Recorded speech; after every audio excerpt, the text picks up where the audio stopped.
एक आटपाट गाव होतं आणि त्या गावाच्या शेजारून एक नदी वाहत होती आणि त्या नदीच्या किनाऱ्यावर खूप फुलं झाडं आणि फळझाडं लागलेली होती. आंब्याचं झाड, पेरूचं झाड, केळीचं झाड आणि जांभळाचं झाड. त्यामुळे त्या झाडांवर खूप पशु पक्षी राहायचे.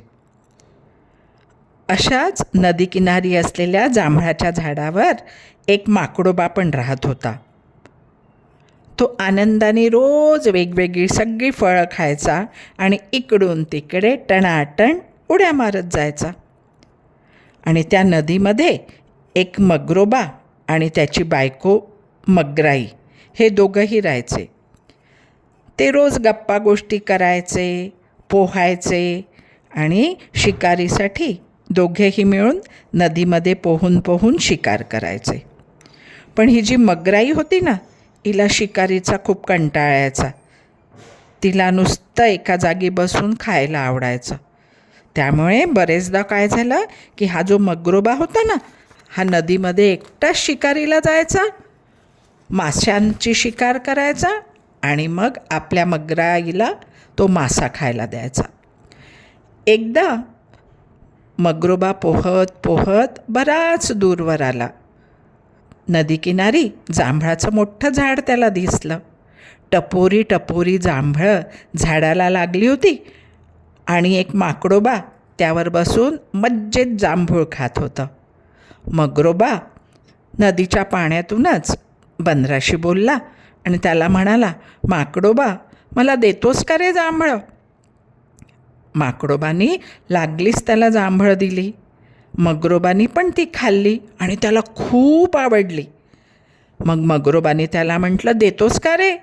थोडीशी जांभळं मला अजून, माझ्या मगराईला मी खाऊ घालीन. माकडानी मोठ्या आनंदाने काही जांभळं मगरोबाला दिली आणि मग मगरोबा ती जांभळं घेऊन आपल्या मगराईजवळ गेला आणि तिला जांभळं खायला दिली त्यांनी. मगराईला जांभळं तर खूपच आवडली. पटापट तिने ती खाल्ली. दुसऱ्या दिवशीपासनं रोज मगरोबा माकडोबाला भेटायला येऊ लागला. त्यांची छान मैत्री झाली. ते गप्पा गोष्टी करू लागले. मग कधी कधी माकडोबा त्याला आंबा द्यायचा तर कधी केळी द्यायचा आणि मग हा जो मगरोबा होता रोज फळं घेऊन आपल्या मगराईला खायला द्यायचा. मगराई तर खूपच खुश होती. तिला सर्व फळं खूप आवडायचे. एक दिवस मगराई आपल्या मगरोबाला म्हणाली, अहो ऐकलं का, तुमचा हा जो माकडोबा मित्र आहे ना, त्याला आपल्या घरी जेवायला बोलवा बरं. मगरोबाला तर खूप आनंद झाला. तो म्हणाला, वा मगराई, नक्की घेऊन येतो मी माकडोबाला. पण मग तरी मगरोबाला वाटलं की कशी काय आपली मगराई इतक्या लवकर आपल्या या मित्राला जेवायला बोलवते आहे. मग त्याने विचारलं, काय ग मगराई, काय विचार आहे तुझा? तर मगराई म्हणाली, हा जो तुमचा मित्र आहे, जो इतके गोड गोड फळं माझ्यासाठी पाठवतो, त्याचं काळीज किती गोड असेल, त्याचं काळीज मला खायचं आहे. म्हणून तुम्ही तुमच्या या मित्राला माकडोबाला आपल्या घरी बोलवा आणि आपण त्याला मस्तपैकी जेवायला देऊ आणि त्यानंतर मी त्याचं काळीज खाईन. मगरोबा काय करणार? मग मगरोबा निघाला. पोहत पोहत नदीकिनारी आला. माकडोबा आपला बसला होता मगरोबाची वाट पाहत. मग मगरोबानी त्याला सांगितलं, अरे मित्रा, तुझ्या वहिनीनी म्हणजे माझ्या मगराईनी तुला मस्तपैकी जेवायला बोलवलेलं आहे. तुझ्यासाठी छान छान जेवण ती बनवणार आहे. मस्त मजा करूया आपण, छानपैकी जेवूया, मजा करूया. बंदराला माकडोबाला खूप आनंद झाला आणि मग तो म्हणाला की अरे मित्रा, पण मला तर पाण्यात पोहता येत नाही आहे. तू तर मला जेवायचं आमंत्रण दिलं आहे, पण मला जर पोहता येत नाही तर मी कसा येऊ? मगरोबा म्हणाला, अरे माझ्या पाठीवर बैस, मी पोहत पोहत तुला माझ्या घरी घेऊन जाईन.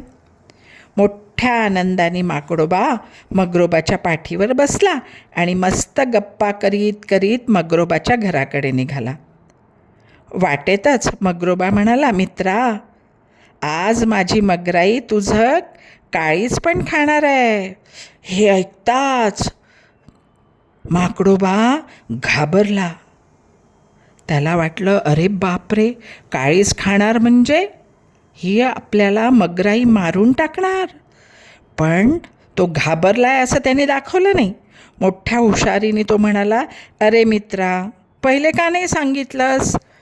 मी माझं काळीज झाडावरच ठेवलेलं आहे.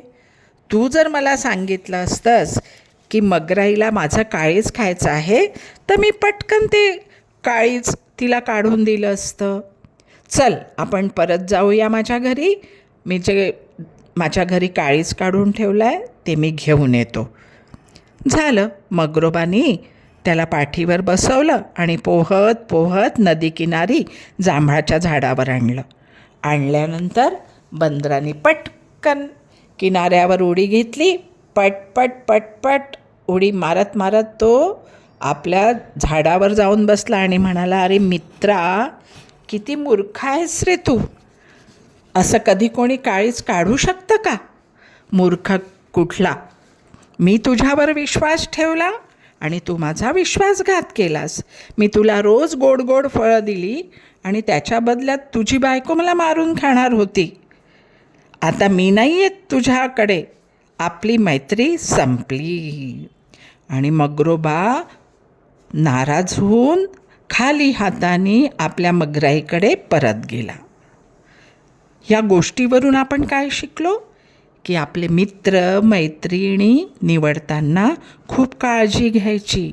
कोणावर पटकन विश्वास ठेवायचा नाही. मग आवडली का तुम्हाला ही गोष्ट? आवडली असेल तर लाईक करा, कमेंट करा.